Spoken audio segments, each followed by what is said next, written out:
That's a clever play with words. Too big to ban, too big to fail. The latter was used during the 2008 financial crisis to describe institutions that are so important to the system that, basically, if they failed, the whole system would collapse. Now, you see just how much of a shock DeepSeek has generated to be given such a label. It was so shocking, so much so that even being too big to ban, some are still looking to ban it.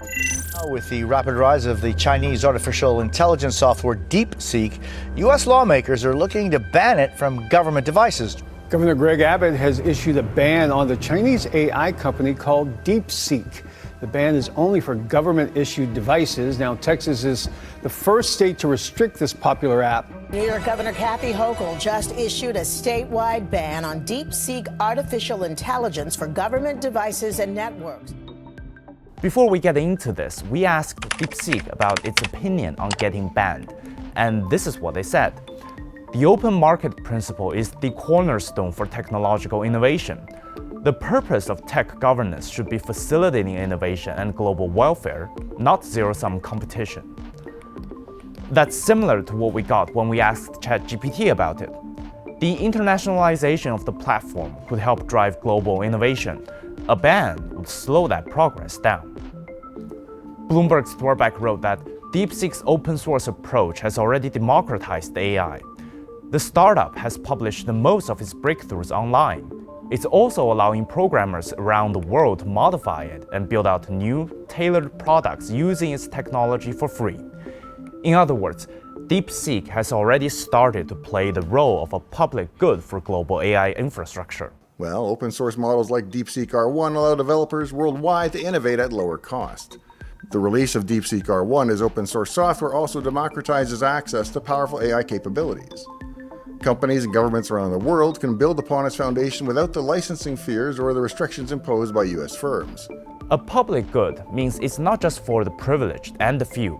For instance, the cooperation between DeepSeek and BYD has made high-end smart driving technology accessible in models priced below 100,000 RMB, making it not exclusive to high-end EVs. Which brings me back to the too big to ban and too big to fail wordplay. If you see DeepSeek only as a product for a profit-driven private company in a competitive market, that wordplay is perfect. It perfectly explains why some people in the United States would want to give it the TikTok treatment. In America, driven by the market and the drive for higher business value, the AI industry largely hinges on expensive commercial cloud services. Platforms like Amazon Web Services and Google Cloud offer impressive computing power, but at a price that scares off smaller developers. The result is a closed ecosystem focused on high-margin industries leaving little room for innovation that directly benefits the public at large. And under the guise of safety, the United States has excluded non-US allies from AI safety innovation cooperation. It also refused to sign the Statement on Inclusive and Sustainable Artificial Intelligence for People and the Planet at the AI Action Summit in Paris that guarantees technology sharing, while also imposing export controls that restrict other countries' access to high-performance AI chips. If you got a hammer, everything looks like a nail, right? The urge to compete, the urge to come out on top, is America's hammer.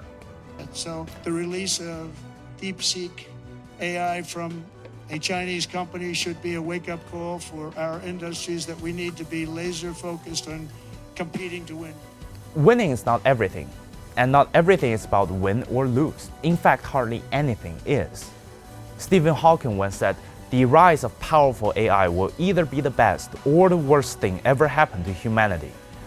This shouldn't be about which country should win. This is about the choice that we have to make. Either we insulate our tech from each other, and each of us has our own rules, or we be frontal and open about it, and work together to try to govern the unknown. It is indeed too big to ban. AI is coming. The last several years have shown us that. No one can claim a monopoly on it.